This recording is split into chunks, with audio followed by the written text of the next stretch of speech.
I think we are at that appointed hour.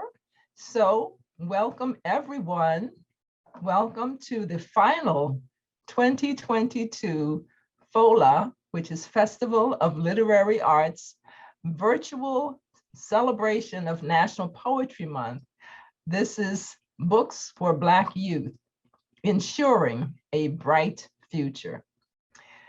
Now, we want to make sure that everyone understands that today's event is part of several 40th anniversary celebrations, signature events presented throughout the year by the Prince George's Arts and Humanities Council. My name is Sister Joy. I am the Poet Laureate of Prince George's County, Maryland. As Poet Laureate, I'm honored to present these FOLA events as the Office of the Poet Laureate leads efforts to bring poetry and other literary and cultural programs and activities to the fore here in Prince George's County. Now this year, as we celebrate our 40th anniversary, you'll be seeing many of our signature events, programs, and activities, including, for instance, the publication of the Prince George's Arts and Humanities Council first ever poetry anthology titled Poets That Dance with Words, which will capture, celebrate, and publish the myriad voices of poets from throughout the Prince George's County and surrounding DMV, DC, Maryland, and Virginia area.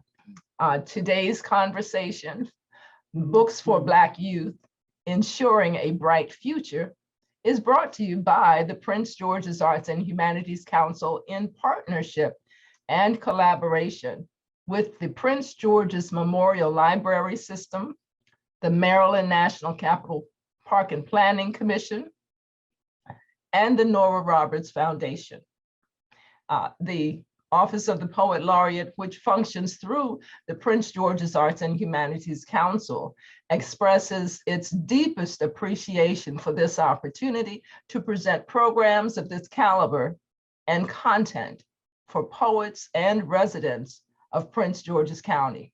And now, of course, that we're operating in a virtual mode, we're offering this to poets and poetry lovers everywhere. Today's panelists are Dr. Tony Medina, author and educator at Howard University, Clyde McElvain, former director and CEO of the Hurston Wright Foundation, and Carolyn Brewer, award-winning children's book author and literacy activist, and Prince George's County 2022 Youth Poet Laureate, Imani West. So welcome everyone. Thank you all for being here. And as we continue to have our numbers swell as to participants and guests that will be joining, please put your contact, I'm sorry, not your contact, but your city and state of where you're joining us from. Please put that in the chat so we'll know a little bit more about our audience. So put that in the Zoom chat. And if you happen to be joining from abroad, please also include your country as well. So we want to also be sure, excuse me, to post questions and comments for our speakers.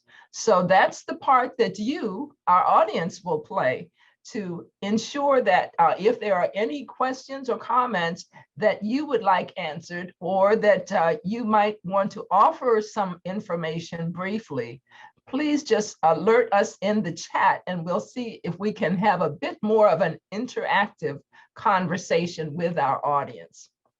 Now, today's event, Books for Black Youth, Ensuring a Bright Future, will be a 90-minute conversation, which I hope will become interactive as questions and comments are posted by our panel, or for our panelists in the chat, and as poems by our youth are shared.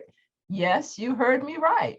We're inviting any youth that are on this Zoom throughout our 90-minute stay, if you have a fairly brief poem, please let us know. Just put in the chat, I've got a poem, and we'll actually put that along with your age, okay? Because we want to give a voice to our young poets. So if there are any teachers, parents, or youth group leaders who would like to encourage your young person to share a poem, now is the time to do it. Also, if we have any youth or teens who have a short poem, teens are also welcome, but we want to hear from the young voices that we have with us.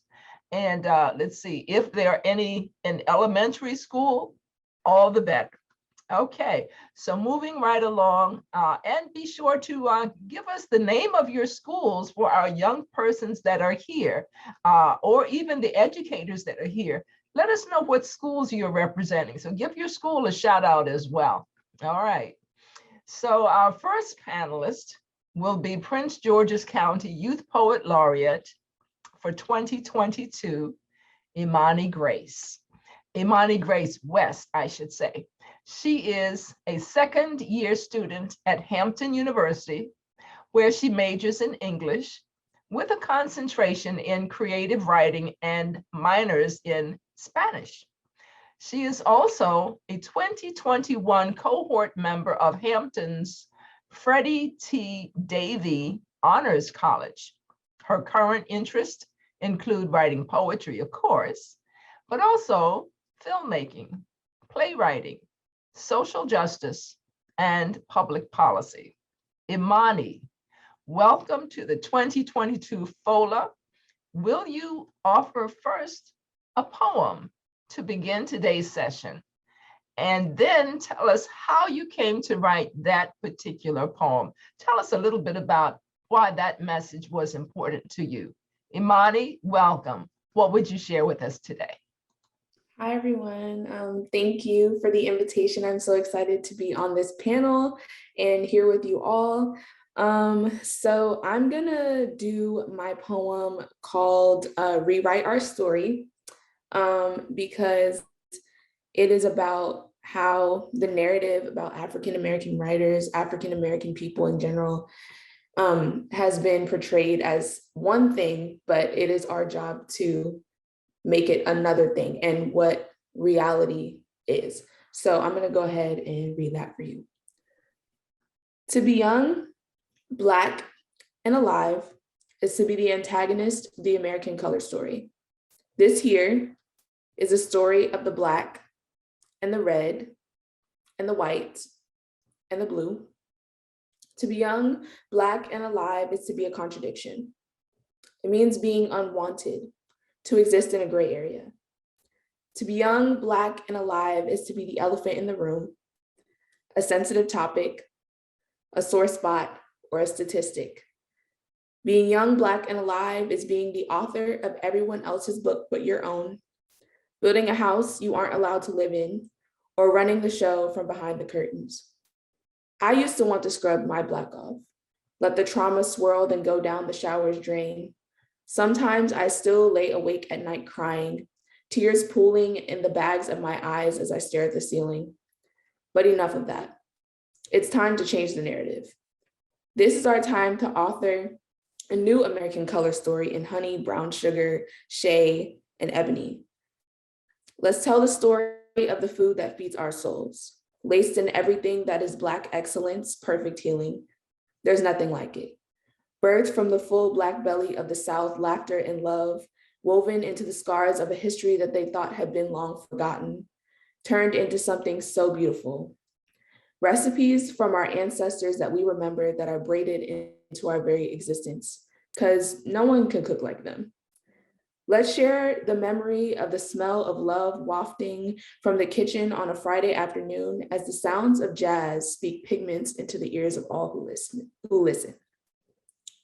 Let's talk about the use of cornrows, mapping our way to freedom from our captors, long days in the chair, our mothers rolling our curls in the palms of their hands, the smell of coconut and mango on a Saturday afternoon. Let's share our music. we've always been able to make pretty out of our pain. Let's dance. Millie rock into the sunset, our smiles bright enough to light up the entire world. Thank you. Thank you for that beautiful poem. I was just about to put in the chat, we've always been able to make pretty out of our pain. Oh my goodness, how beautiful is that? How true is that? And we thank you for that wonderful poem. Imani, when you think back on what prompted that poem, certainly many of us take pen to paper to write about the Black experience, to tell our truth. What specifically drew you to write that poem? I would say just how I've heard people talk about Black people and how they take stereotypes and try to apply them to the entire group, and how often when I am in a predominantly Caucasian space, people ask me to speak for the entire group, which I feel like is not fair, not only to me, but to everyone else, because everyone else's experience is not the same as mine. And there's diversity among us, even though we're all like part of the race, we all have a different experience. And being young also makes that process a little worse, just because like oftentimes our perspective is overlooked, because like, oh, well, what does she know? Like, what does she have to say? But, my experience in the past, even 10 years, like being alive, I've witnessed things that no person should have to witness or go through. So I feel like this poem just kind of took every one of those experiences that I had and combined them into like one poem. So Absolutely. yeah. Well, you did a beautiful job, a very eloquent and powerful and truthful representation of certainly from your vantage point, and I would dare say from the vantage point of many. So thank you. Thank you very much for that. Absolutely. We will be asking all of our panelists to share multiple poems today. Imani, we will come back to you a little bit later, both with question, but also asking for at least one more poem, so that you can be ready.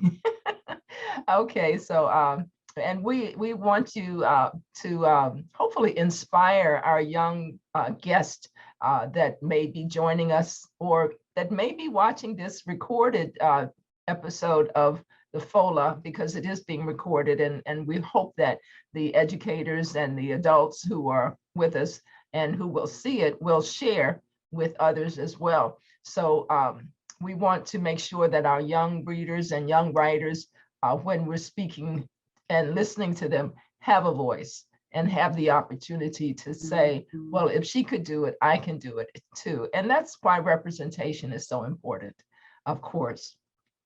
Now, when you think about connecting young readers, I have one more question. When you think about connecting young readers to poetry in particular, what do you think is the most effective way to encourage the appreciation of poetry in youth?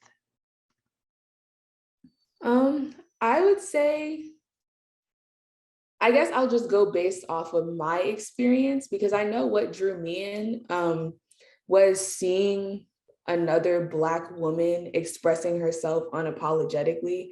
And my first introduction to poetry was Nikki Giovanni, which I had the pleasure of meeting her in sixth grade, I believe.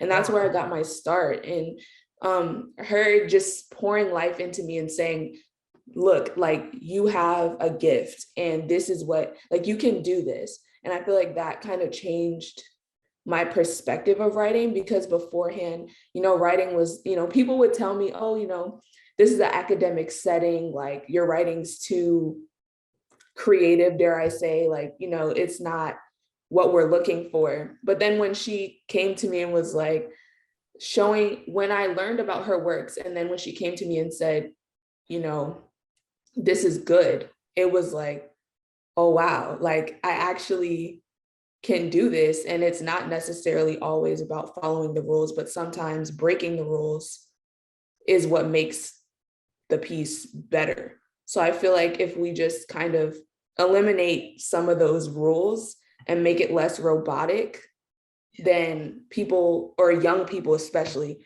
will be more drawn to it. Absolutely. Thank you.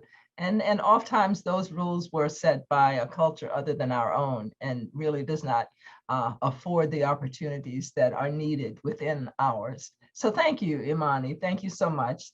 And this is precisely why you are the 2022 Youth Poet Laureate of Prince George's County, because you know it's necessary to break some rules sometimes. Absolutely.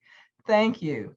Well, our next presenter will be Dr. Tony Medina, who has, well, he has a wealth of experience, knowledge, and expertise when it comes to literacy, writing for the young reader, and educating young minds in general. But first, let me share some information about him. Dr. Tony Medina is the author, editor of, check it, 23 award-winning books for adults and young people, the most recent of which are, and Dr. Medina, is that Cheche Kole? Am I saying that properly? Right, that's an African term, Cheche Kole. Cheche Kole, Death. Let's see, Death with Occasional Smiling is the next. 13 Ways of Looking at a Black Boy. I am Alfonso Jones, and Resisting Arrest, Poems to Stretch the Sky. Now, Medina's poetry, fiction, and essays appear in over 100 anthologies and literary journals, including Revising the Elegy in the Black Lives Matter Era, Show Us Your Papers, Carving Our Rights, African American Poetry, 250 Years of Struggle and Song, The Future of Black, Where We Stand, and Obsidian's Heirloom, Preserving HBCU Futures, issue 47.2. Medina's I and I, Bob Marley audiobook, narrated by actor Jamie Lincoln Smith and produced by Live Oak Media, is a recent finalist for a 2022 Audie Award. The first professor of creative writing at Howard University, and I have to say that again, the first professor of creative writing at Howard University, Medina holds a master's and PhD from Binghamton University, the State University of New York. Now, I'm a firm believer in getting to know a poet through their poetry.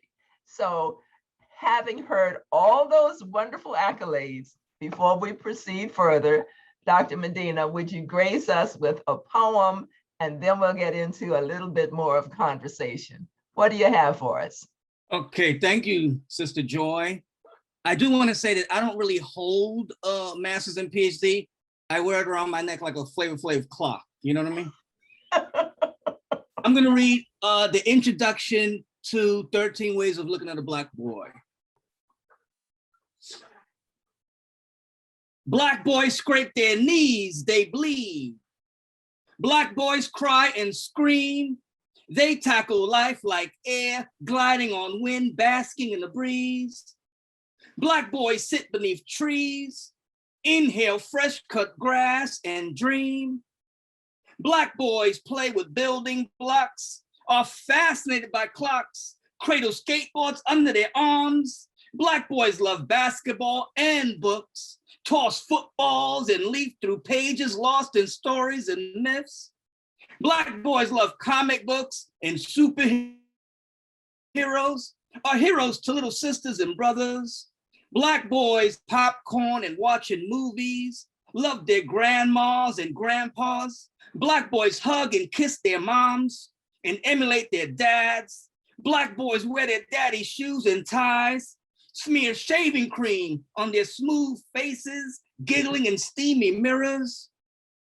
Black boys shine bright in sunlight, build snowmen and have snowball fights. Black boys study the stars, looking through telescopes, lie on their backs in tall grass, staring at the blanket of blue sky, at all the eyes smiling and twinkling down on them. Black boys like to hum and drum, bebop, hip hop, like to dance and sing, jazz and scream. Black boys are 3 dimensions of beauty. Black boys go to church, ride buses, go to school, sit on stoops, fly kites, shoot hoops. Black boys like to sit in their quiet and think about things. Black boys are made of flesh, not clay. Black boys have bones and blood and feelings. Black boys have minds that thrive with ideas like bees around the hive. Black boys who are alive with wonder and possibility, with hopes and dreams. Black boys be bouquet of tonka, bunched up like flowers. They be blotched into a myriad of colors. They be paint blotched into a myriad of colors across the canvases of our hearts. We celebrate their preciousness and creativity. We cherish their lives. Oh, yes. Oh, yes, yes, yes, yes, yes. Thank you. Thank you. What a perfect poem to kick off your presentation today, Dr. Medina. I want to say that, well, for everyone on this panel today, as you have links that you may want to share, please post them in the chat. I have several links that I'll be posting in the chat today. Some of them, such as the list of books by Dr. Tony Medina, the list of books by Caroline Brewer. Those are 2 links that I know I will have. And I just hope that each of you has information that can be shared with our guest viewers today. And also include your contact information, because we want to afford the opportunity for our guests that are joining us to be able to connect with you, whether it be for information or for speaking opportunities. So please do, let's make this as interactive as possible. Now, Dr. Medina, can you speak to us about what you feel are some of the effective approaches to, to opening the door to literacy, both reading and writing, and also reading comprehension, that helps to foster that love of books in our young readers? What's the secret? The secret is to pick up where Imani left off, where she talked about empowering the kids, in a sense. You got to meet them where they are. You got to bring the poetry to them and inspire them and get the poetry out of them. So my dedication to the 13 Ways of Looking at the Black Boy book was for Black and brown children whose every breath is affirmation against erasure, whose very being is confirmation for generations. So you go into a classroom and, little kids, they love to hear stories. They love poetry. They love to sit and listen. I mean, especially when they're raised on books. I wasn't raised on books when I was a child, but you read them poems. You read them poems that they can relate to, and they'll get all lit up, and then you prompt them to write stuff, and then they start to write, and then you have them share and read their stuff out loud. You bring them to the front of the classroom, and they get that feedback from their peers, and they start to feel really empowered. And the more you expose our children to books, to the love of language, to literacy, music, art, all that stuff, they just are soaking it all up like big sponges, and they naturally start to communicate in those various ways. So now you have to confirm, you have to affirm and confirm them. Gotcha. Now you made a statement that I think is so important for everyone on this Zoom to respond, to recognize. You said you were not raised on books, and yet here you are. So there's hope for persons that were not raised on books. What was the transition point? What happened in your life that allowed you to connect in such a powerful way? Well, that's a good question, Sister Joy. And the thing is, like, even though I wasn't raised by, reading books and stuff like that, I didn't form that habit until I was like basically 15 years old. It was, I'm surrounded by language, I'm surrounded by stories and music in the household, right? And in the neighborhood. So that's a way to access, a love of language, of humor, of storytelling. And so it wasn't until, and I had a friend, Troy Ward, and he passed away a few years ago. And he used to steal books from the library, read them, and then push them on me and say, you need to read this, Medina. And so it was Down These Mean Streets. It was Daddy Was a Numbers Runner. It was Man Child in the Promised Land. I started reading those books, but it didn't really, I didn't have the patience for them fully, right?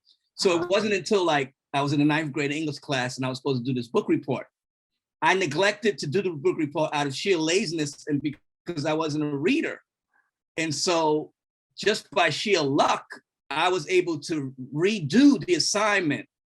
And our teacher gave us this list of books to choose from. I went to the library with my friends one afternoon, and I found this book called Flowers for Algernon. And I was intrigued by, the title. I was like, what's an Algernon? So I read that book, and that's the book that really captured me and made me want to be a writer. That's the short of it. Okay. Well, I hope you have gifted many young persons with that book over the years. I know that it is something that we do have to go, we have to reach them where they are. And that's key number one, it's not going to happen by somebody instructing on vocabulary or instructing on the grammar principles. No, that's not what fosters a love of reading. So thank you for sharing your testimony. Okay, absolutely. And also with regard to, we often hear about this statistic, and it's rather heartbreaking, but it's something that I've read multiple times, and it says the statistic of how often we hear that a child's life trajectory, or at least their academic proficiency, is set by grade 3, and how that is so inextricably tied to reading proficiency or the lack thereof. Talk to us about, as an educator, what does that say about our education system? And now you were well beyond that when you made that connection, when you got hooked. So what, as an educator and as a writer yourself, what do you think about that? What would you say to that quote unquote statistic? The thing is, I'm a Malcolm head, Malcolm X. And the thing I most admire about Malcolm X was that he had to teach himself to read while he was behind bars. Both of my parents were behind bars at some point. And he taught himself how to read. He read through the whole entire dictionary, literally writing each word down and definition so it could be ingrained in his brain. So he was basically an organic intellectual. As he was developing his political ideas, he had these great griots around him, Dr. Clark, he had Jan Carew, the great Dr. Jan Carew. He had all these people around him, feeding him knowledge, feeding him books and stuff like that, giving him analysis. And I always consider myself to be an organic intellectual. I didn't rely fully on, the school system to teach me, nor did I rely on, higher education. I spent my time in the stacks. I had to catch up, and read everything I get my hands on.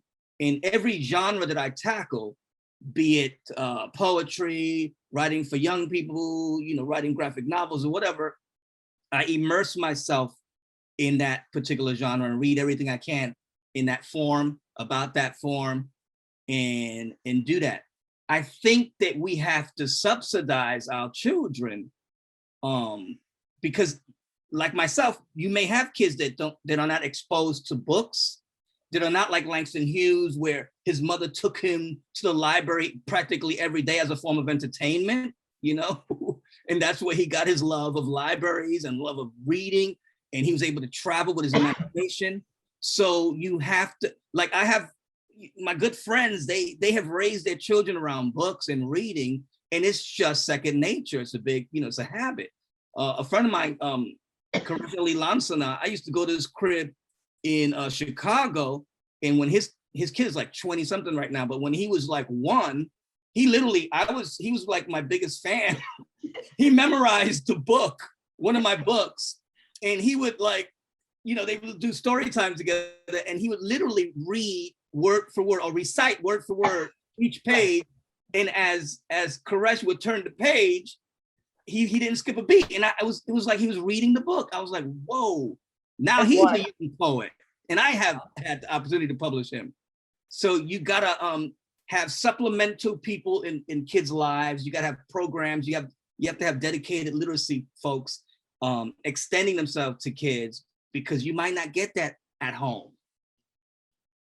Absolutely, absolutely. Well, thank you, thank you for that. We will come back to you for at least for another poem, but as questions come up that you feel the need to respond to, please just, you know, put your hand up on the Zoom screen and whatever catch my attention that you'd like to respond to. And that's for everyone, that if there's something that you'd like to respond to, even though I'm directing it to one of your fellow panelists, let me know. And we want everyone to weigh in as they feel so inclined. So thank you, Dr. Medina. And as I said earlier, if you have resources that you can post in the link in the Zoom chat, please post any links that you feel would be helpful to families or organizations.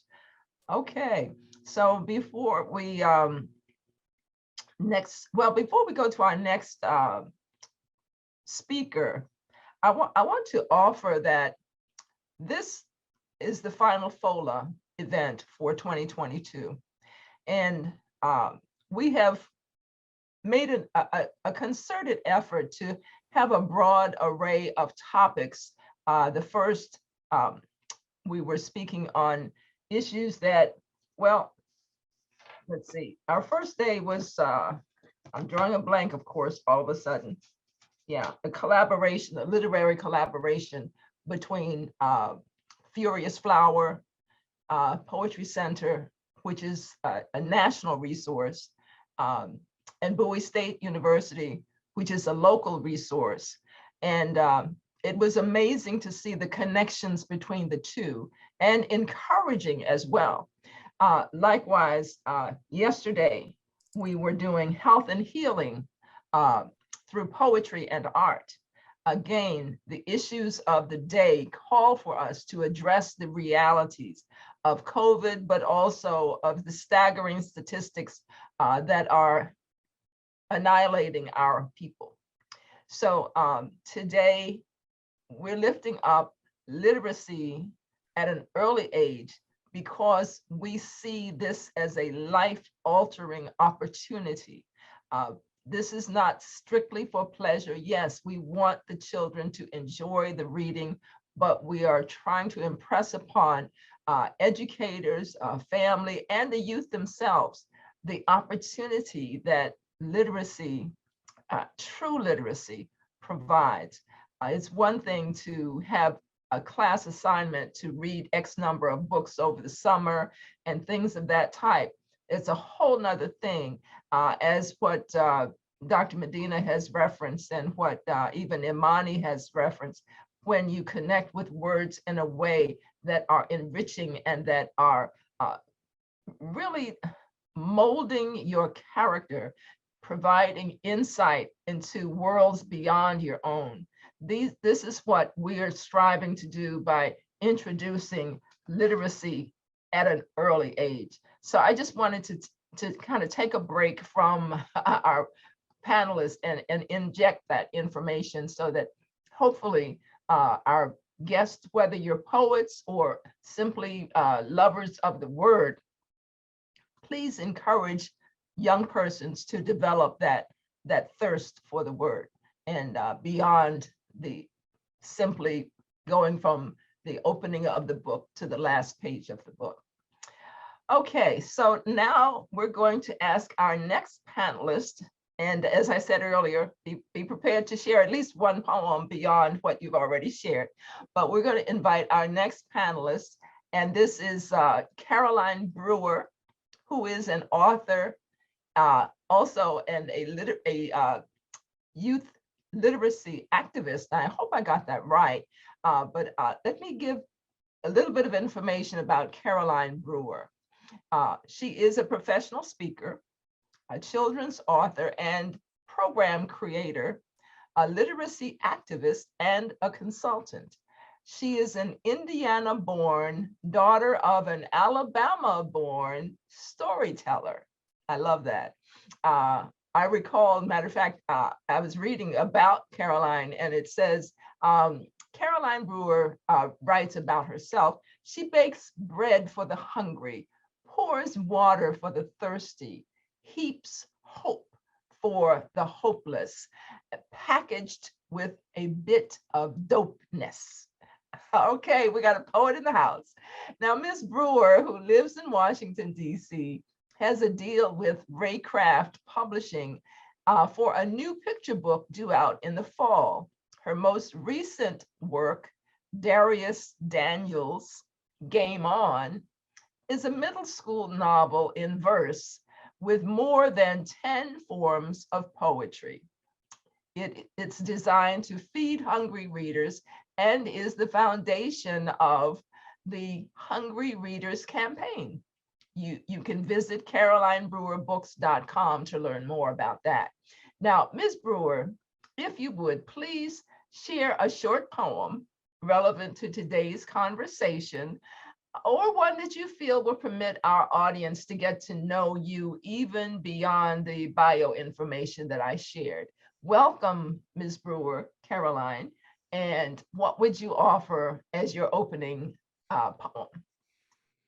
Thank you, Sister Joy. It's a pleasure and an honor to be here with all of the panelists who are part of the program, and I'm so excited to see all of our guests. So thank you so much for having me. I just need to say that I am really excited about Dr. Medina being on this panel. I tried We to all meet are. him 2 years ago for a Black Authors Breakfast Party, which was part of the National African American Read-In, and Ethelbert Miller and oh my gosh, another wonderful author who just left us. We're both a part of that program, but he is so busy. I couldn't get through with emails, phone calls, or anything. So I hope, Dr. Medina, that the next time we have an opportunity to do the program, we were on C-SPAN, that you'll be free to join us. So, and I'll give you a lot more notice. The poem I'd like to share today is from this book. I don't know if we can see it. No, it's not working out. Oh, there it goes. Darius Daniels' Game On. So as you said, this is a middle grade novel. It has 10 forms of poetry. And I just want to support everything that all of our panelists have said to this point about what it takes to connect young readers. So in this book, I wrote this book for children I call hungry readers because I've never met a child who wasn't hungry to learn to read. And so I think that's our job as adults, as parents, as teachers, librarians, is to find a way to feed their hunger. And so I'm going to read from the first chapter, which is called That Morning, and it opens with an ABC poem, and there's a little intro to the poem, and it says, "There should have been a warning that morning. There should have been a warning. A boy was about to be chased real hard like a basketball guard. D was his name, you see, and he was on the edge. Family and friends on one side, getting together at his home, him on the other, sometimes feeling alone, in a game world that made his head swirl, in a game world that made his head swirl, jammed up his brain, jammed up his brain, jammed up his brain, and rained karate chops and knocked him for a loop. He didn't see it coming that morning. He didn't see it. He didn't see it. He didn't see it coming that morning. Should have been a warning, but no. Oops. Thank you. Thank you. Okay. So Darius, give us the title again. Darius Daniels' Game On. It's about an There. 11-year-old boy who gets sucked into a video game and is told that he can't get out until he wounds somebody. And so, of course, so many video games have a form of violence as the way to succeed in the game. But in this video game, Darius is going to encounter um, different ways of seeing the masters and the monsters that appear in the game, and different ideas about what it means to wound someone. So Huh? this is a journey to identity, and it's filled with poetry, rhythm, rhyme, rap, riddles, all of the rhythmic elements of writing that really stand out and capture children's attention and imagination, and invite them to participate. Because what we have to understand, as I think Dr. Medina was saying a little earlier, is our children are natural poets. If you listen to the way they speak, if you listen to the way they tell stories, if you listen to um, how enthralled they are by music, and how they will share their stories, their ideas musically, and we all are. It's such a part of a huge part of our culture, that there is literacy flowing through every aspect of their being, but it is not necessarily the kind of literacy that comes from a Eurocentric culture. So we have to be wise to that. We have to suggest to them, affirm and confirm that they are literate beings. What I say to children is, if you can talk, you can write. All you have to do is just talk to the paper. Make that pen talk to the paper, or your fingers talk to the computer. And all of a sudden, they feel empowered. They feel confident. And the confidence is critical, because none of us can really achieve without confidence. There has to be some kind of support system that's surrounding us, some kind of system of affirmation that keeps us going. Even professional writers, get to a point where they lack confidence in their ability. No matter how many books they've written, they get tested with each new book, and they're not sure if they can really climb that hill. And so you can imagine these young readers, especially those who might not have, personal libraries in their homes, or may not have the privilege of having a parent or guardian take them to the library daily or weekly, and who may not be tuned in to what's being offered to them in school. So you can imagine the lack of confidence that they bring to their experiences in school when they're challenged to read or write. So, I wrote this book with hungry readers in mind, because I've never met a child who wasn't hungry to learn to read. And so when I talk about the power and the potential of reading, and what it means, and that we all, do it every day. We're writing every day. And when we're listening to music, we're analyzing literature every day as well. So it's all about helping to build the confidence in children so that they can continue to go forward on their journey as readers and writers. Absolutely, absolutely. Now, you've been quite prolific as well. How many books do you have out? 11 books so far. 11 books, and that's very commendable. What is it? Is there a thread running through your books as to a thematic message that you're sharing, or do you vary depending upon just the new book? What I am told, and what I think drives me, is offering nuggets of hope Okay. to children. And I was so excited by Dr. Medina's poem about Black boys and what they experience, because there was a time when I was visiting schools regularly, and the children who were most emotionally responsive to my first children's book, which was about a little black girl called Kara Finds Sunshine on a Rainy Day, were black boys. And I thought it was remarkable because I would have parents say to me, oh no, that book has a little girl on the cover. It's about a little girl. My son's not going to be interested in that book. But what the book was about, it was about hope and healing. And I remember talking to the director of curriculum instruction at a school district in Ohio. And I mean, these were second grade and third grade black boys, and they were just jumping up and down with enthusiasm about the book and writing me these really poignant thank you notes. And so I said to her, I said, why do you think it is that boys are so attracted to this work? And she said, of all the children in our schools, the children who need the most hope, who need the most affirmation are black boys. And so they're responding to that. Absolutely, absolutely. Thank you so much. And we're going to have a link in the, I've posted several links in the chat as for resources for our audience and for any person on the Zoom that we believe these would be very helpful to families and schools and to the young persons themselves to encourage reading, to find books that are targeted for our young people. So please do share these links.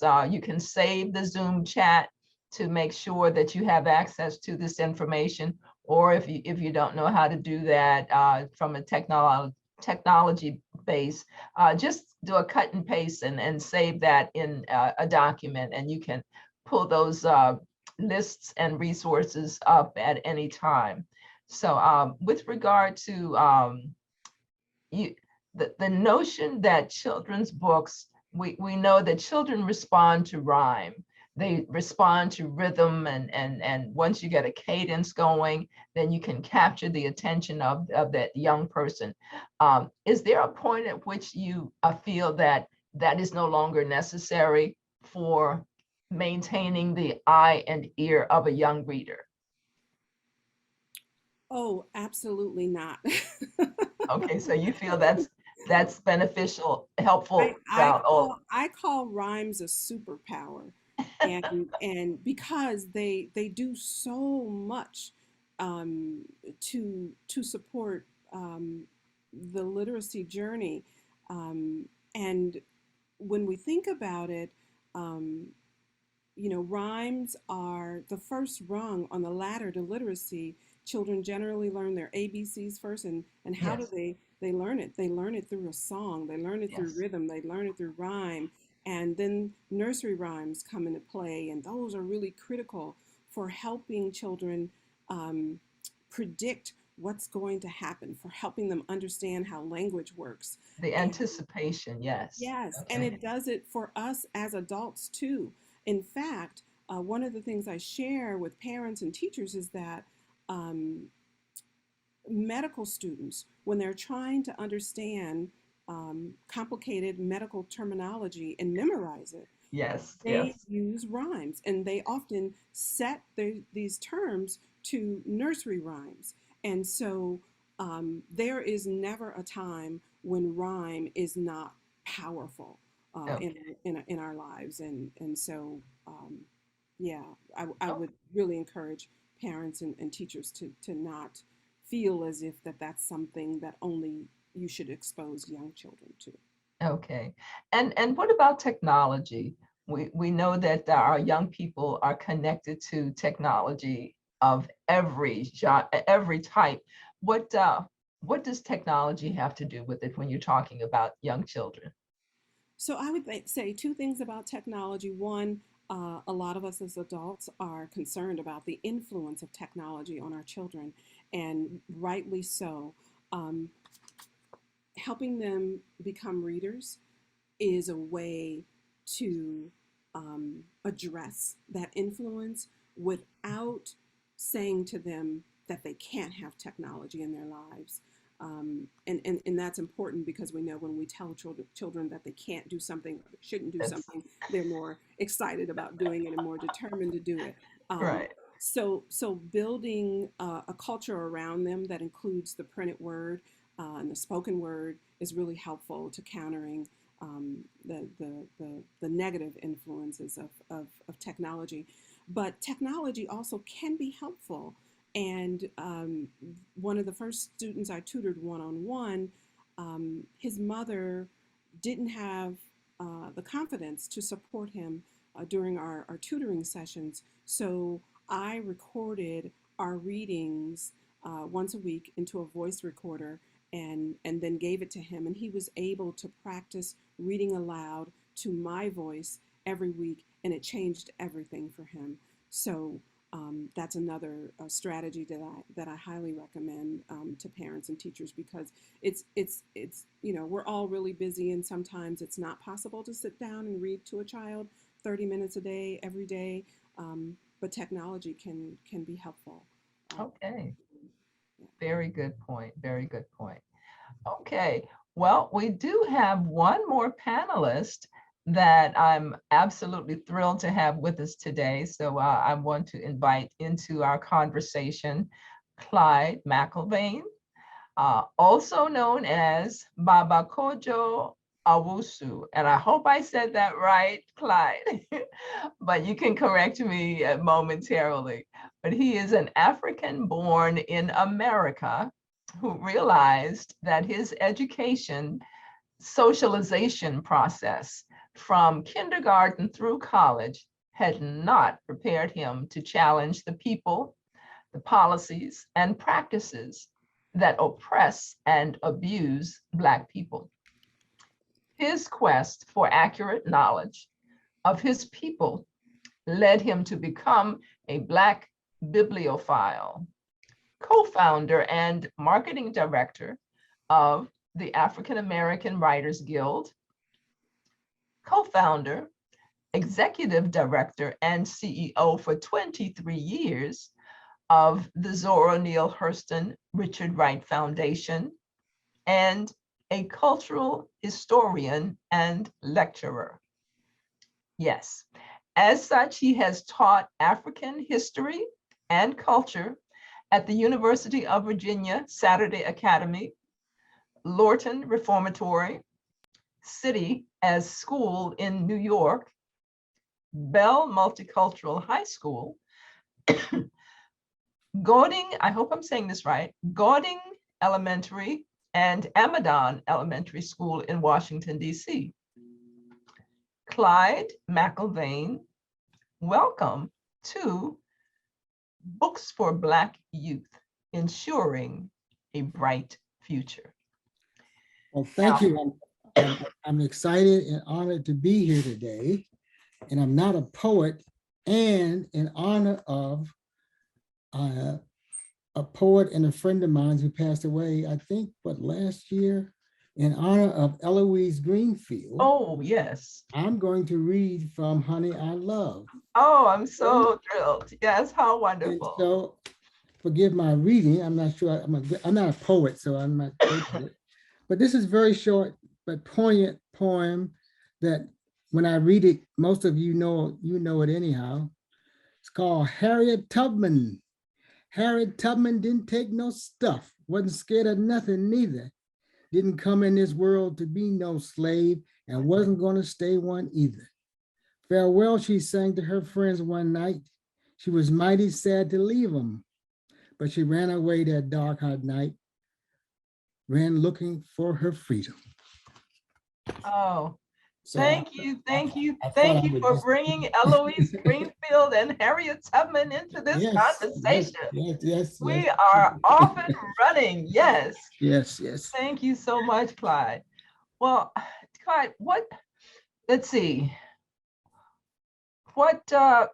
you had a quote, and I'm going to read it here. It says, what you help a child to love can be more important than what you help a child to learn. Tell us about that quote. Well, let me tell you a story about me, okay? I didn't learn to read until I was 9 years old. So when Tony talks about not being raised with books, I had books around me, but I couldn't read them. And I was punished.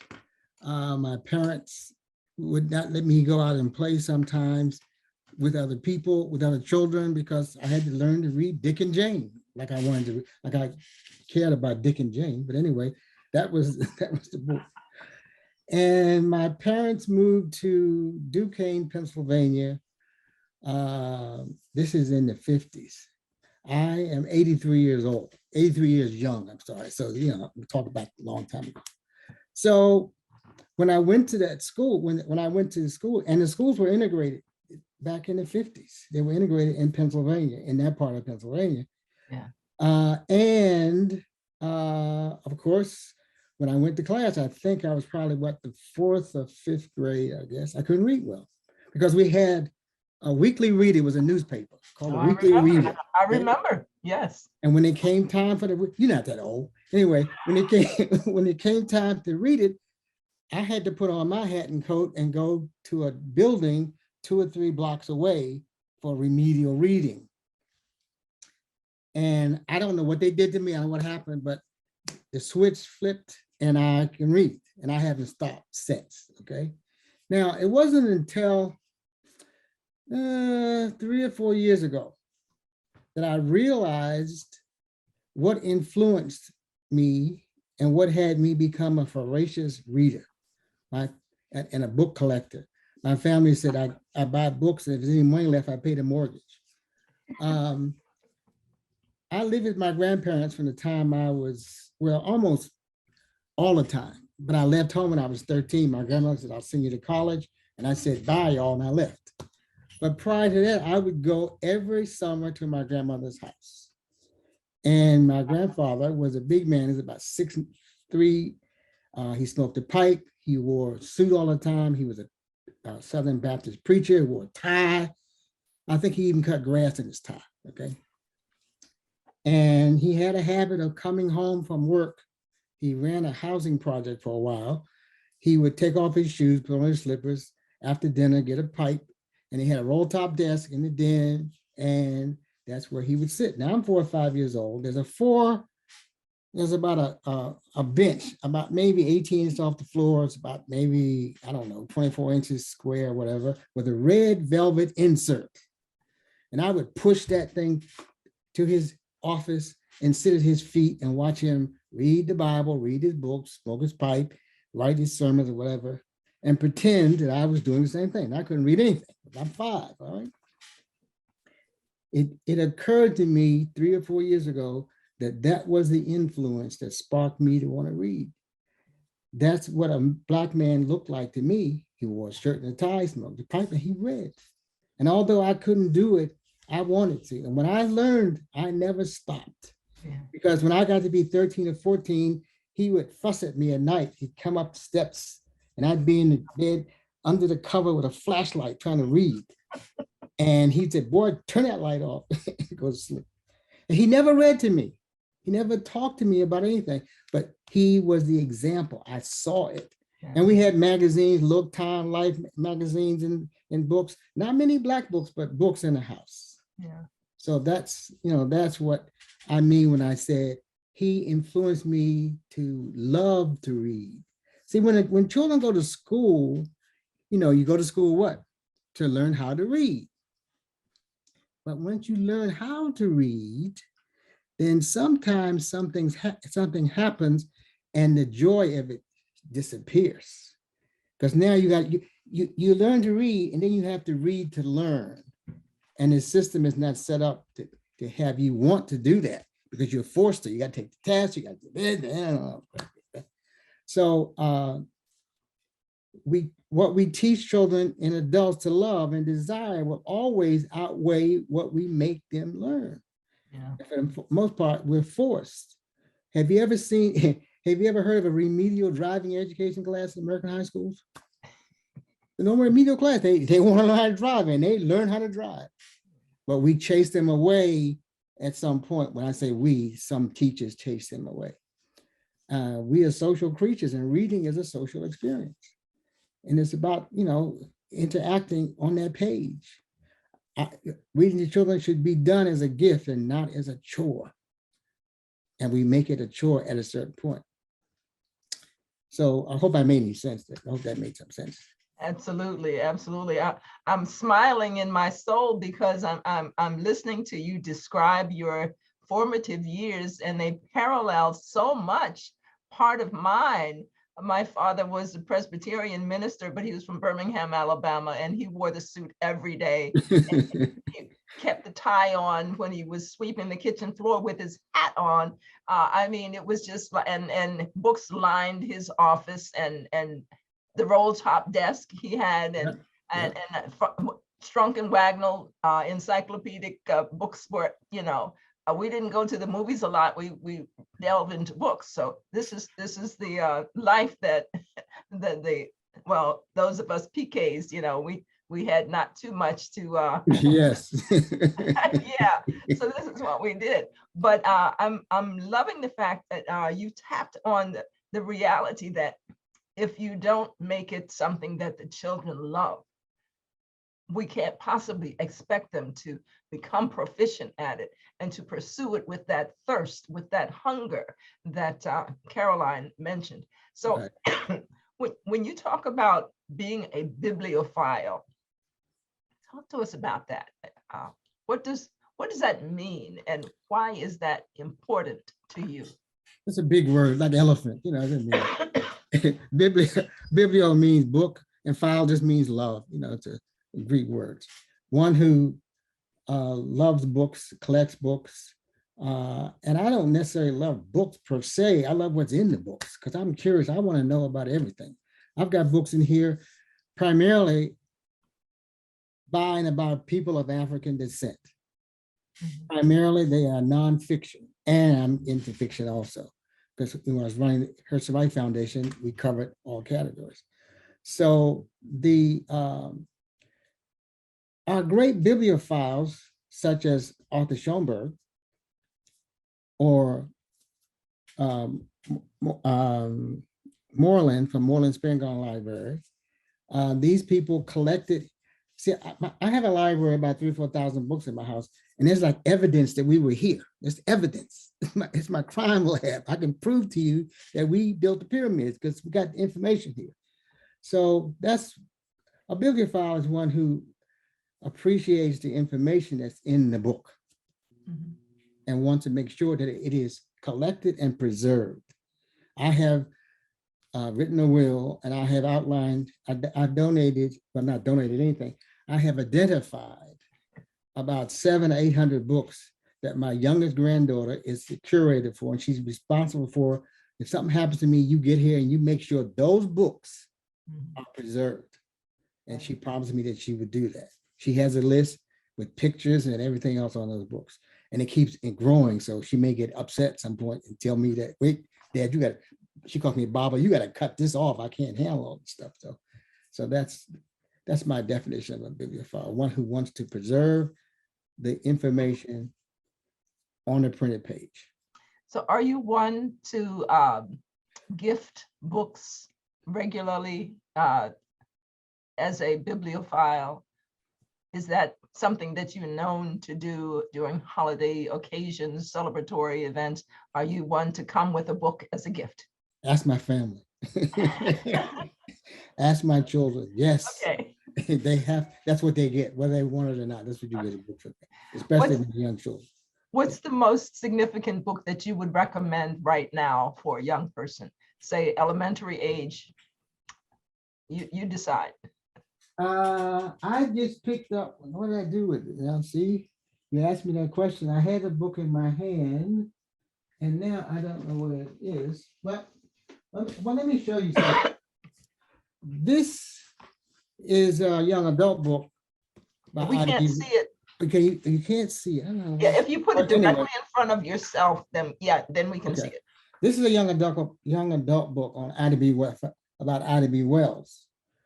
And I have, other Give books. us the title, please. Give us the title. This one is Ida B. Wells Barnett, Revised Edition, A Voice Against Violence. Okay. This is a young adult book. This, if you can see it, is a children's book, okay, with beautiful illustrations and pictures in it. See, I think that children's books should be read until you finish college, because it got pictures. Graphic novels are read. All you see all the stuff on, when you go to the movie, you see pictures. And there's nothing wrong with a great graphic information, because children's authors have the ability to, especially poets, to condense the information so that anybody can digest it and understand it. If you can't explain Ida B. Wells to a 5-year-old, you probably don't know who she is. You should be able to do that. I had an experience with the Herschel Wright Foundations. I'll never forget. I won't call any names, but we had poetry workshops at the Herschel Wright Foundation. We had poetry, fiction, nonfiction workshops. And I talked to Marie Brown, who was a major Black publisher in this country. Yes. And she said to me one day, she said, I don't have enough children's authors in my stable, in my company. Right. I said, well, we're having a Herschel Wright Foundation workshop. I'll bring that up.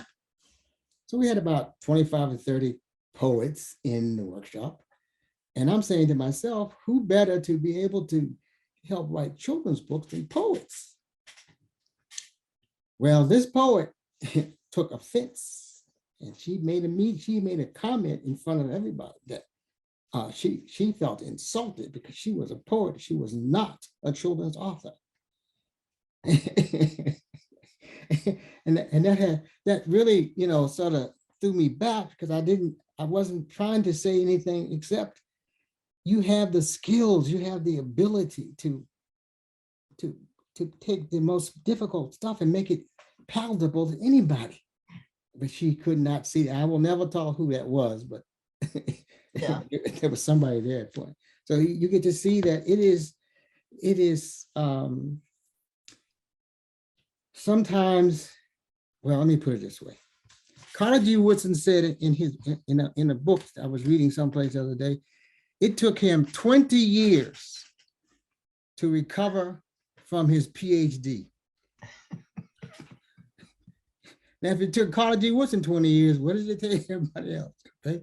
So sometimes we get a little caught up in our importance and we don't know how to reach. So I want to be able to reach the children. Mm-hmm. So what I do now when I'm teaching a class, this is on books, about books. This is The Great Migration, correct? Can you see that? Everybody see that? Yes, by yes. Wilkerson. Here is the complement to it by Eloise Greenfield. Again, I just happen to have that particular book. I happen to have it too. Yes, I happen to have about 30 some books so far in my library that there's an adult version accompanied by a children's version of the book. And one of my major goals is to talk to people about the importance of reading out loud to each other, but specifically reading out loud to children, making it a part of their connection. Somebody said there is no app to replace the lap. Okay, I love that. Oh yes, I love it. I love it. Our children spend 8,000 hours at home and 900 hours in school. Now, where's the best place? And I know people think it's a problem, I don't have time, etc. But you can find the time if it's important to you. And it's got to be important to have children.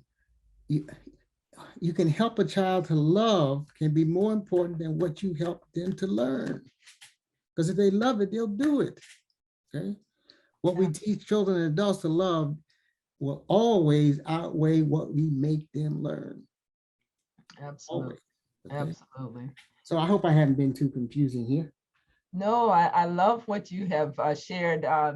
So many times we get caught up in, those modes that are geared towards quote unquote adults, and we miss the reality that there are lessons that carry us through life that we learn, as is often said, learn in kindergarten.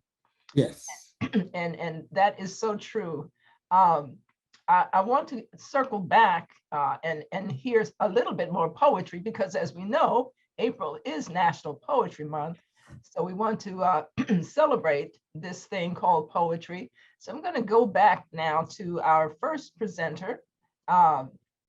Imani, do you have another poem that you can share? And what we'll do is we'll go through all four, and then we'll see if there is any of our guests that would care to offer a poem or ask a question of our panelists. And I'm going to make sure that I'm looking at the Zoom to see if there are any questions here. I have posted many links, and I hope everybody knows how to save the chat. So there are resources. I'm about to post the links for our for Dr. Medina and for Caroline Brewer's books as well. So make sure that persons that are on this Zoom, please do save the chat or copy and paste if that's easier for you. So Imani, do you have a poem ready for us at this time? Yes, I do. The poem that I wrote is called Pain by Numbers. I feel like this poem relates to our conversation, especially with young people and trying to get them excited about reading and excited about writing. When we make things about numbers and grades and, you know, the technical side, like I mentioned earlier, and the rules and things like that, it can be somewhat nerve-wracking, especially for high achieving students, where it's like, what grade am I going to get on this? Is it good enough? And creative writing is about expression. It's not necessarily about, you know, how high your grade is. And I feel like numbers carry our society, and it can be detrimental to our lives, and especially young people growing up trying to figure things out. So I'm just going to read it real quick. When I was in high school, I took a statistics class, and on the first day, the teacher said, everyone take out your pencils and notebooks and prepare to take notes, because today we're learning about how the world revolves around numbers. He went on to show us how numbers were present in everything we do, even the things we don't expect.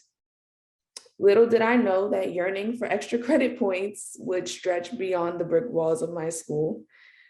Little did I know that this wasn't just a lesson in stats. This was a warning for the pain that would be caused by numbers. I've become imposter syndrome at its finest. I can think of 3.9 reasons why I'm not good enough to be in this class, let alone this school. This is a toxic cycle where work determines worth, and our ability to reach the stars is determined by the numbers we climb on, and anything less than perfection is sin.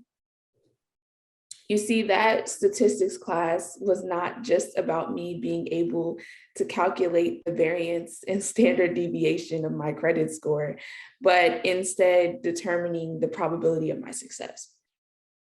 My fear of failure has become thicker than my afro, and now I must weave through this entanglement of numbers. I've been having nightmares lately. The stench of regret trailing behind me like a fog with an unforeseen end. I'm so afraid that the minute I let go, I will fall too far for my GPA to save me. But we have other numbers to worry about. We are 4 months into 2022, and the police have already killed 348 people. That's 348 too many. Women spend an average of $240 on feminine hygiene products a year when the choice to bleed isn't ours. Only 60% of eligible Americans are active in the polls, and I bet only 5 of you remembered that yesterday was Earth Day and our planet is suffering at the hands of the people who inhabit it. Thankfully, there is not only pain, but power in numbers. Rather than using numbers as a mode of destruction, let's use them together through humanity to create change. Thank you. Ashe. Thank you. Yes, yes. Thank you. By numbers, pain by numbers. Thank you so much, Imani. Youth Poet Laureate of Prince George's County for 2022. Thank you so much. Okay, Caroline Brewer, let's see. Yeah, let's jump to Caroline Brewer. Do you have a poem? It doesn't have to be yours, but I would like for it to be yours.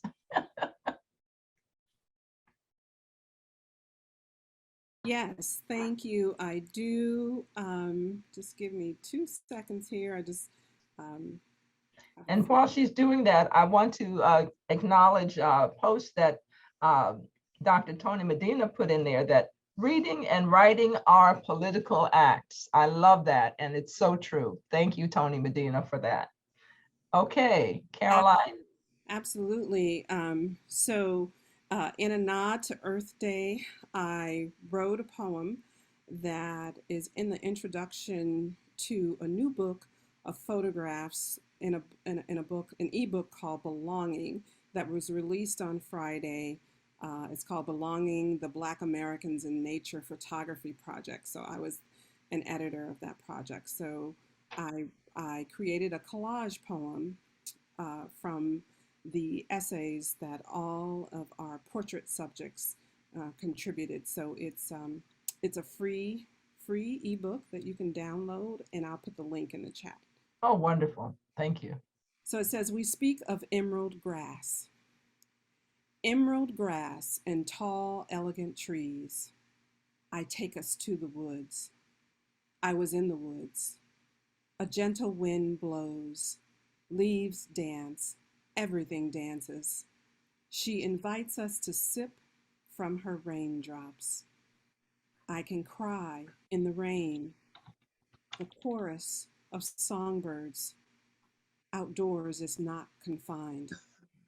I'm conscious of nature's profound cycles.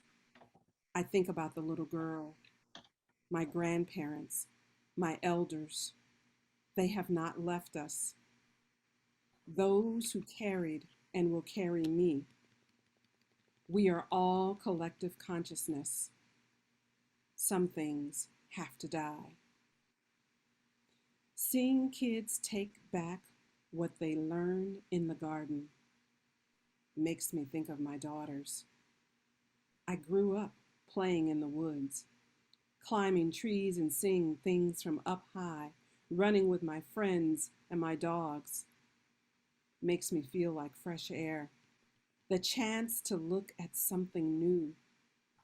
I smell nature and see birds. Black people have been in intimate communion with nature since time immemorial. Blackness is peaceful, serene, beautiful, and deserving of free movement. We find repair as we reclaim these spaces. I'm trying to pass on the same enjoyment of nature to my sons as my father did for me. I sense my grandfather is watching over me. I move, breathe, pray, and reflect. I love observing the changes in seasons. People can show up in nature however they want to, like the little kid exploring the woods in Mississippi. When nature sang to me in its 1,000 voices, I joined it with mine. I came home. Thank you. How beautiful is that? Okay, and the title of that again was? The title of that is We Speak of Emerald Grass. And you said that is something that you're able to put a link so that we can? Yes. Oh, how wonderful. Thank you so much. I'll do that right now. Thank you. Okay. I'd like to also lift up that Lady Di posted in the chat that she tutors, and she has a practice of allowing the youth to read a line, and then a page, and then she reads a page. So it's an interactive experience in her tutoring. Thank you, Lady Di, for sharing that. Okay, now we'll hear from Dr. Tony Medina.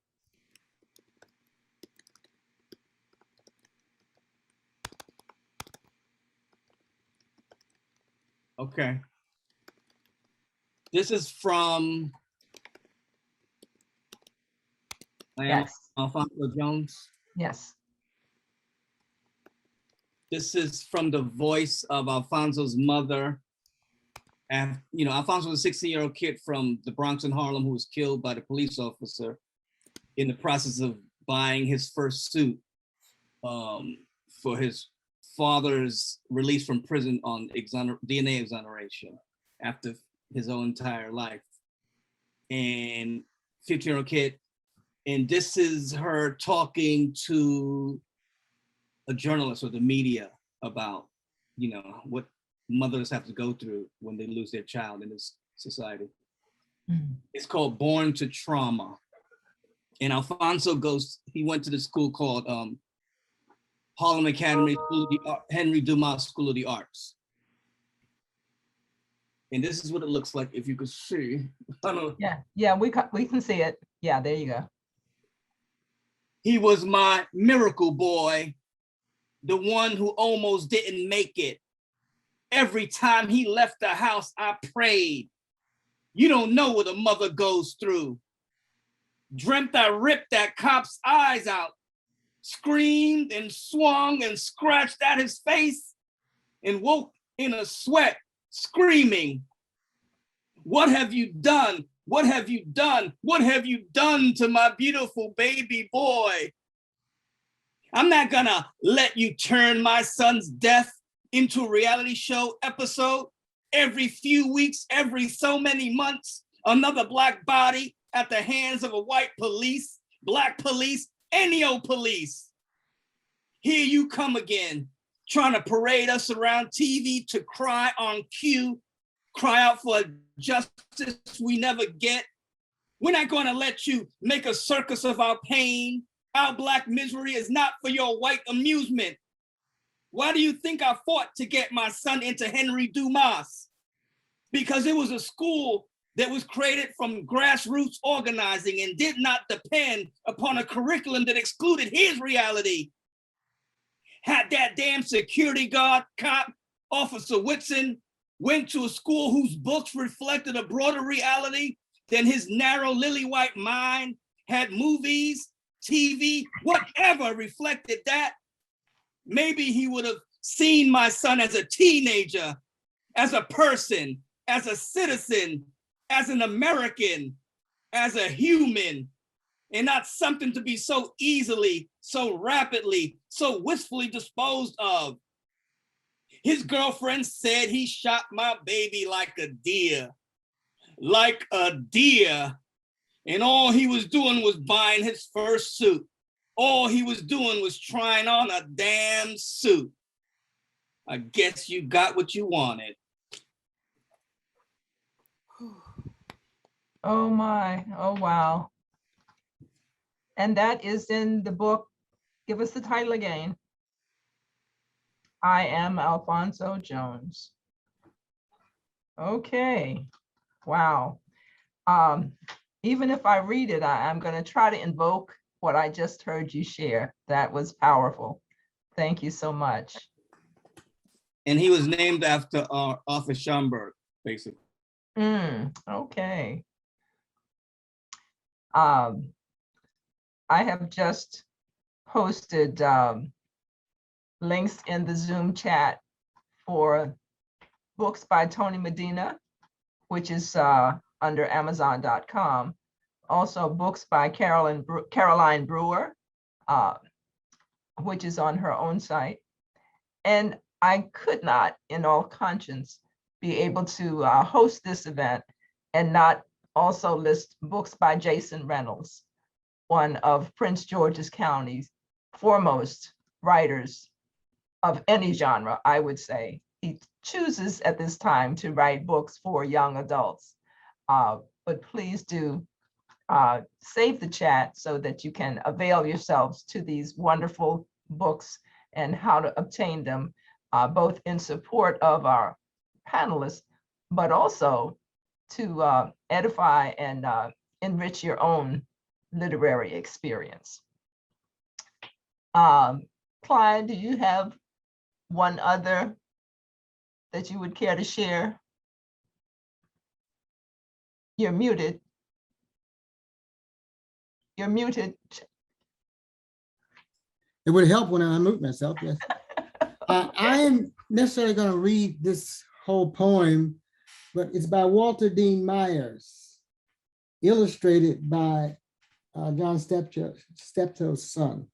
I'm just going to read from the flap Okay? Just Okay. a flap. Okay. They danced like mist on water, as light as summer breeze. He touched her waist, she kissed his cheek. Her eyes began to tease. And he explains what this is about. This is a story, a modern retelling of Swan Lake Ballet. Acclaimed author Walter Dean Myers explores the sweet, sharp spark of love between two teens set on the asphalt of a housing project and the concrete of a basketball court. This compelling work by Myers is delivered with rhythm that twists, hover, pounce, and inspire. For Emiri and Odetta, love is hard when the streets are mean. Their dance for two becomes a fight for three. And the only chance is to hold fast to the power of being together as one. Part poem, part love story, part rap and rhapsody, Emiri and Odette, a love story, is a celebration of two hearts that beat forever, accompanied by the collage on cinder block paintings of Jaffa Steptoe. This genre-breaking volume sets a new stage for a classic story. So that was Okay. By Walter Dean. Okay. Thank Walter you. Dean Myers. Walter Dean Myers. And you asked me about the book I would recommend. Yes. Current Oh, book. We have wonderful. seen this. This is absolutely, I call it delicious young adult book. Delicious. Okay. I see the title, but I can't make out the author. Who? Okay, the author is written by Shelley Williams, Okay. who did Wiz, and she's a renowned producer of shows, and Tanya Engel. And I want to read again from the flap. Sometimes the flaps are more important than the book. No, no, no. We must read the book. We must read the book. Yes, your story. This is a children's book. Okay, Okay. for children. Okay, this is for children. The flap says your story begins in Africa. If we don't do anything else, we're not talking about 1619. The first thing she says is your story begins in Africa. Your African ancestors defied the odds and survived 400 years of, I don't use the S word, of captivity in America and passed down an extraordinary legacy to you. So this is the beginning. This is how this book starts off. Okay. And the graphics in it are just beautiful. Oh, yeah. Delicious is the right word. Yes. It's absolutely just breathtaking book, explaining to young people who our ancestors were and the word love and the big words for love. And And we can't see it over there. Oh, I'm It has to sorry. be in front of you. Yeah, I know. Well, let me. I want to pull it so I can show you some of the words. They were on the ships, and you still can't see it, can you? Can you see it Okay. now? Okay. Put the book information in the chat, please. Okay, we'll do Let's do it that way. All right. Okay. So what I'd like to do, I'll take moderator's privilege and close out today's session with a poem. And this is a poem that, oh gosh, I wrote this back in 2002, so it's not a new poem by any stretch of the imagination, but I wrote it after my first and only visit to the Schomburg. It's titled Imani at the Schomburg. 5-year-old girl child, so at home here at the Schomburg Center for Research in Black Culture. Coloring in her notebook, softly singing to self, singing her song of life. Little brown girl, so self-assured, such beauty, such promise, choosing colors, patterns, and songs, choosing to stand rather than sit. Of course, she belongs here. Never knew to be reserved or timid or shy. Why should she? This is her place, as much a part of her Saturday mornings as her people's history. A place where people look like her. Art on the walls, stories in the books, workers and patrons shared her broad smile. She was sunshine, choosing two colors simultaneously, indiscriminately, because one couldn't possibly express the creative burst of beauty inside her mind, inspired by the books stacked about her. Flipping pages, glancing about the room, hers was the freedom of a spirit so totally at home. I smile and know she is tomorrow, one I shall never fully see. I thrill to witness its coming, thrill that this 5-year-old girl child's mother chose to nurture her daughter inside this place of culture and history. This place that took me nigh 5 decades to find. This place of Black excellence, the Schaumburg. Okay, so I certainly want to thank each and every one of you for being with us today as we close out the 2022 FOLA, which is Festival of Literary Arts. This is my final FOLA as Poet Laureate of Prince George's County. So it is a special privilege to me to be able to have you as a part of this festival. I hope everyone knows that to save the chat, you simply click on the 3 buttons, the 3 dots in the lower right corner of the chat, and you'll see the word come up, Save Chat. That's all you need to do. And just remember where you save it to. So be sure to obtain. We hopefully have everybody's information. Clyde, did you put that book in there that you just? Yes, it is. Yes, it's Okay. in there. Okay, so I am saving it doubly so that I make sure everything is in there. Please, everybody, let's stay in touch. This has been a wonderful exchange. I thank you. I hope you have enjoyed it at least half as much as I have. And be sure to, hopefully our guest will also get your contact information. Let's see, I didn't put my contact information. Sister Joy at pgahc.org. And I'm also putting my personal poet, I lost my chat, where'd it go? Here we go. Poet Sister Joy, SISTAHJOY at AOL.com.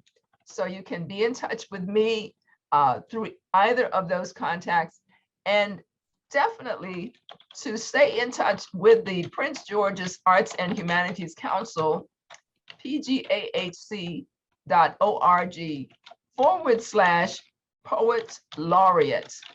Visit our Poet Laureate page and see what information is on there.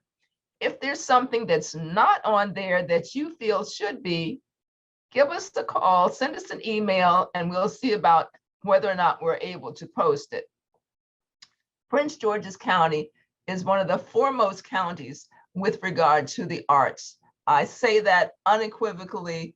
Yes, that is my view, and I challenge anyone to differ. So please let us know how we can support your poetry efforts. Let us know when you are ready to purchase your copy of the anthology, which will be coming out in December. Again, the name of that anthology is Poets That Dance with Words. It contains poetry by Prince George's County poets, as well as poets from the surrounding DMV area. Again, I'm Sister Joy Thank you so much for joining us. We look forward to seeing you another time. In the meanwhile, remember, pick up a pen and write a poem. Thank you.